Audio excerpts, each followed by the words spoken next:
Morning students, I am Lata Bhojwani, your SST teacher, going to start chapter number 15, The Coming of the British.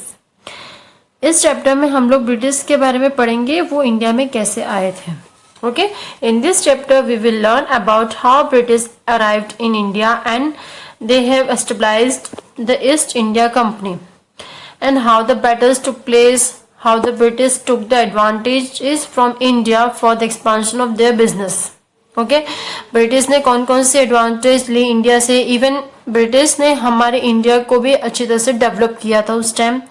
उन्होंने railways बनाए, उन्होंने बहुत सारे इल practices जैसे सती प्रथा वगैरह को हटा दिया इंडिया से. So we will learn about how the British come in India and they expand their business through India. Okay, how they entered in 1498. Vasco da Gama, a Portuguese explorer, discovered a new sea route to India via the Cape of Good Hope. The Portuguese were the first to come to Calicut. Portuguese जो Portugal country से आए थे उनका नाम क्या था? Vasco da Gama. Vasco da Gama वो firstly कहाँ से आए? First to come to Calicut and start the trading with India. Okay, and they built trade centres. उन्होंने यहाँ पे बहुत सारे ट्रेड सेंटर्स बनाए. सबसे पहले कोचिन में बनाया जो उसको अभी कोची बोलते हैं nowadays. Then Kanpur and Calicut also. वो किसकी ट्रेडिंग करते थे, किसका बिजनेस करते थे? Spices. Spices was the most popular item of the trade at that time. The Portuguese dealt in the business because they helped in preservation of meat in winter and made the food tastier.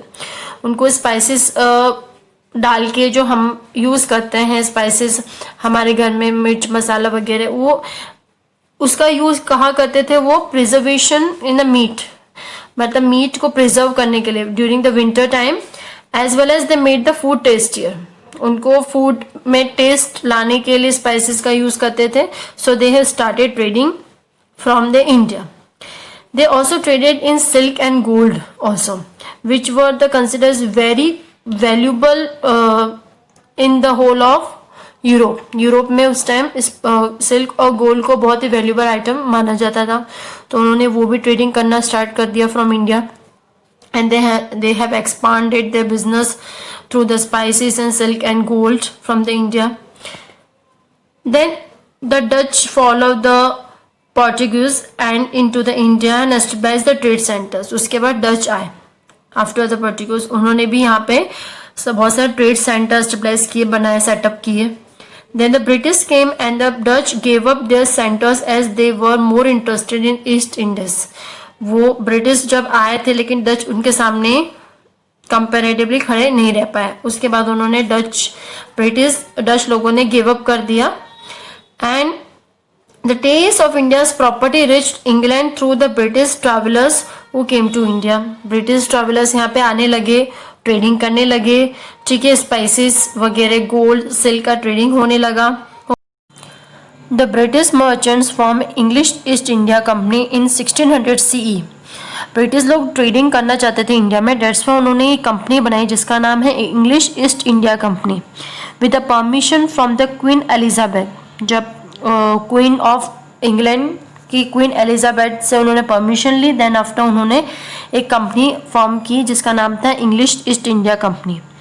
And the company got the permission from the Mughal empire Jahangir also to trade in India. Mughal empire Jahangir से भी उन्होंने permission ली to trade in India. And they have set up the first trade centre in Gujarat. Gujarat में उन्होंने सूरत में सबसे पहले first trade centre stabilise किया, बनाया. Then after they have started to do trade with India through the English East India Company. Then after the French also set up their own trading company. अब उन्होंने French भी आने लगे market में with British in India में आने लगे, तो फ्रेंच ने भी अपनी खुद की कंपनी बनाई. दे एस्टेब्लाइज्ड इन द चंद्रनगौर, अभी उसको बंगाल में है, एंड पौंडीचेरी में भी उन्होंने कंपनी बनाई थी. But there was a rivalry between the British and the French. British और फ्रेंच के बीच में राइवलरी होने लगी, मतलब दुश्मनी होने लगी.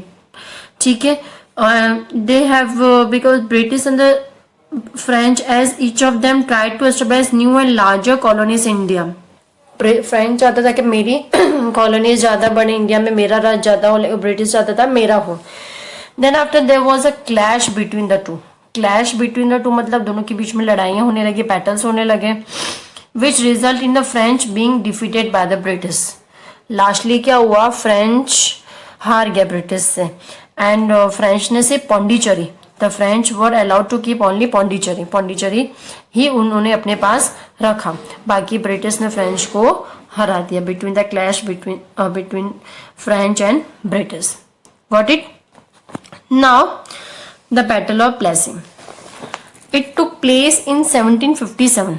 The Mughal Empire gradually weakened after the death of Aurangzeb. Aurangzeb की डेथ हो गई थी 1707 CE. तो east India company become more ambitious. उनको लगा कि अभी औरंगजेब जो उनको डिफीट कर रहा था, वो उसको हटाने वाला था, उसकी डेथ हो गई है. अब वो ज़्यादा एम्बिशियस हो गए. एम्बिशियस मतलब वो शायद और ज़्यादा राज कर पाएंगे इंडिया पे. So they wanted to take control over the various parts of India. So they wanted that the British wanted to bring Bengal under their control. Bengal को अपने कंट्रोल में लाना चाहते थे. So उसकी वजह से बैटल ऑफ प्लेसी हुआ. तो the main reason of Battle of Plassey was कि British wanted to take the control over Bengal. तो बैटल ऑफ प्लेसी हुआ in 1757 between the nawab of Bengal. Nawab of Bengal कौन थे, सिराजुद्दीन दौला. सॉरी, नवाब ऑफ बंगाल कौन थे, सिराजुद्दीन दौला, और ईस्ट इंडिया कंपनी के बीच पे बैटल स्टार्ट हुआ. उस बैटल का नाम क्या, Battle of Plassey. Okay. They also began to fortify the Calcutta. वो कैलकटा पे भी राज कर. देन Sirajuddin Daula, the nawab of Bengal, order to remove the British army from the Bengal. फिर नवाब ऑफ बंगाल जो थे सिराजुद्दीन दौला, उन्होंने ऑर्डर किया कि ब्रिटिश आर्मी को हटा देना है बंगाल से, क्योंकि वो बंगाल पे अपना राज करना चाहते थे. सो व्हेन ब्रिटिश रिफ्यूज कि वो लोग नहीं हटेंगे, so British declare a war on them. War करना स्टार्ट कर दिया. So this is the main reason behind the Battle of Plassey, that the British under the Robert Clive emerged victorious. जब Robert Clive के अंडर में थे British और वो जीत गए. Then Sirajuddin Daula was captured and put to death. फिर सिराजुद्दीन दौला की भी डेथ हो गई. तो इट में ask in the exam what was the main reason of Battle of Plassey. You can write that Sirajuddin Daula, the nawab of Bengal, declare to remove the British army, but they denied. That's why this is the biggest reason of Battle of Plassey. Sorry. Then when the British refused that he declare war on them, उन्होंने war करना start कर दिया. the British under the Robert Clive emerged victorious और British की जीत हो गई. then after Sirajuddin Daula was captured and put to death. Sirajuddin Daula की death हो गई. this was the first step towards the conquerance of Bengal. उन्होंने बंगाल में अपना राज करने का पहला स्टेप था. कौन सा स्टेप था, to win the battle against Sirajuddin Daula. Okay. Next step, Battle of Buxar. Now, Battle of Buxar is another battle that took place in 1764 between the Nawab of Bengal, Nawab of Awadh, and Mughal Empire. And the British emerged victorious again. उसमें बाद British भी जीत गए इस battle में again. And thus the Bengal finally came under the British rule. और बंगाल किसके under में आ गया, ब्रिटिश के अंडर में आ गया, ब्रिटिश के राज में आ गया. Then British won again in the Battle of Buxar. Then Bengal finally came under the British rule. The British has made two policies, subsidiary alliance and doctrine of lapse.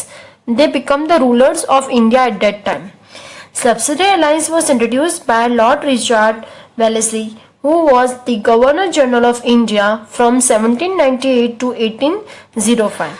According to the terms of subsidiary alliance, the rulers had to give control of their foreign affairs to British. It means the Indian rulers under the British protection had to give their native armies. अब वो क्या चाहते थे, आप अपनी आर्मीज को give up कर दो. गिव अप कर दो मतलब इंडियन आर्मीज आपको रखनी नहीं है. ब्रिटिश लोगों ने इंडियन लोगों को ऐसा बोला कि आपको ब्रिटिश आर्मी रखनी नहीं है। Instant maintain the British trophs with in their states, अपने स्टेट्स पे क्या रखना है आपको, ब्रिटिश ट्रॉप, मतलब ब्रिटिश आर्मी ही चलेगी, इंडियन आर्मी को गिव अप कर दो।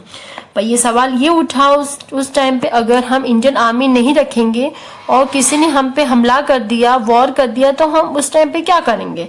At the time, what we will do? The rulers had to give the control of their foreign affairs to the British also. In return, the British East India Company protected them from the attacks of their rivals. British लोगों ने क्या किया? British east India company ने बोला, EEIC मतलब English East India company ने बोला कि जो भी अटैक होंगे राइवल्स के, आपकी आर्मी नहीं होगी तो वी विल प्रोटेक्ट देम, हम प्रोटेक्ट करेंगे आपको सारे राइवल्स अटैक से।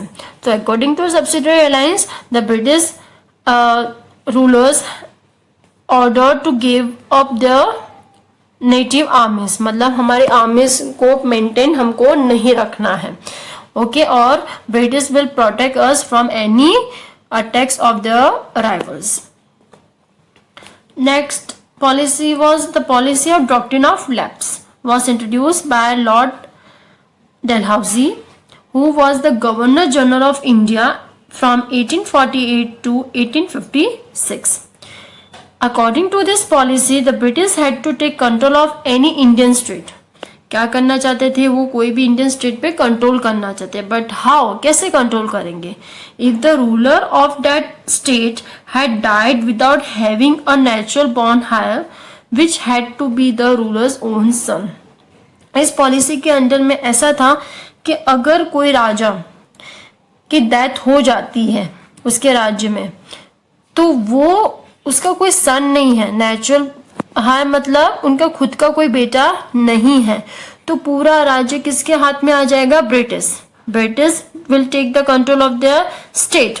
वो उनका एक स्ट्रैटेजी थी कि अगर कोई राजा की डेथ हो जाती है तो उसका कोई नेचुरल हायर नहीं है, उसका कोई बेटा नहीं है जो उसके राज्य को आगे बढ़ाएगा, तो वो पूरा राज्य किसके हाथ में चला जाएगा? ब्रिटिश के हाथ में चला जाएगा।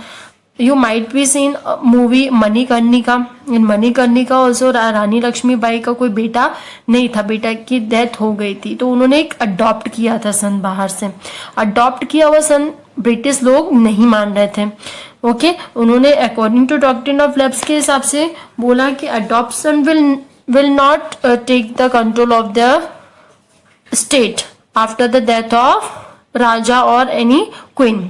तो उन्होंने डॉक्ट्रिन ऑफ लैप्स की पॉलिसी के हिसाब से ये रूल बनाया, जो उनका नेचुरल हायर है मतलब खुद का सन है, तो ही वो अपने इंडियन स्टेट पे उसको आगे बढ़ा सकता है, उस स्टेट को आगे बढ़ा सकता है उसके राज्य में। Otherwise the British will take the control of any state. और ब्रिटिश ने धीरे धीरे ऐसे करके सारे स्टेट पे कंट्रोल ला दिया। See the doctrine of lapse, this is signing off doctrine of lapse, okay. So this two policies were laid down by British, okay. Let's understand the British Alliance policy. British लोगों ने इस policy से एक तीर से तीन निशाने किए। तीन निशाने इन द सेंस उन्होंने हर एक चीज़ अपने हाथों में रखना चाहिए, उन्होंने हर एक इंडियन स्टेट को अपने कब्जे में करने की कोशिश की with the help of the policy subsidiary alliance. देखिए कैसे।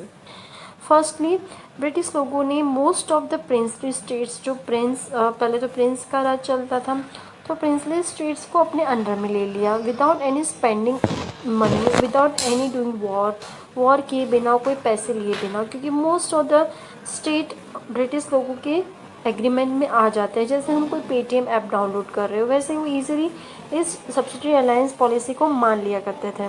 सेकेंडली उन्होंने बहुत सारे स्टेट पे अपना राज करना स्टार्ट कर दिया। Subsidiary alliance help the Britishers to expand their territories, Indian armies all over the India, because they want और order the Indians to give up the army. Army उनको मेंटेन नहीं रखनी थी। आर्मी कौन मेंटेन रखता था? ब्रिटिश ट्रॉप्स, और वो भी इंडियन खर्चों पे।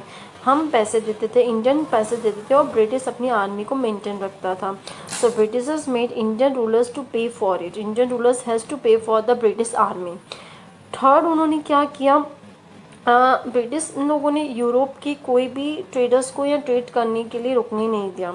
Subsidiary alliance help the Britishers not only reducing the power of European East India Company in India, but also have a more power over there, उनके ऊपर और पावर कर दिया, उन्होंने सारी यूरोपियन कंपनीज को बंद कर दिया। Now doctrine of lapse, according to our policy, जब किसी राजा का कोई बेटा नहीं होता है तो वो अडॉप्ट करते थे to run the empire after the death of the king और क्वीन। लेकिन according to the British policy of doctrine of lapse, if you don't have a natural heir, अगर आपका खुद का सन नहीं है after your death to run your empire, तो you are not your empire will be taken by the British. Okay, तुम्हारा पूरा empire कौन ले लेगा? ब्रिटिश लोग ले लेंगे। So according to doctrine of lapse में क्या था, अगर आपका कोई बेटा नहीं है तो आपने कहीं बाहर उसको अडॉप्ट किया है, तो you don't have a right to give all the power of your state. आप अपनी पर्सनल प्रॉपर्टीज उसको दे सकते हो, पर पूरा पावर किसके हैंड में चला जाएगा? ब्रिटिश के हैंड में चला जाएगा। So it is compulsory to have a natural heir, अगर आपका खुद का बेटा, खुद का सन नहीं है तो पूरा पावर किसके तरफ चला जाएगा? ब्रिटिश लोगों के हैंड में। सो this is the meaning of the doctrine of lapse. Thank you.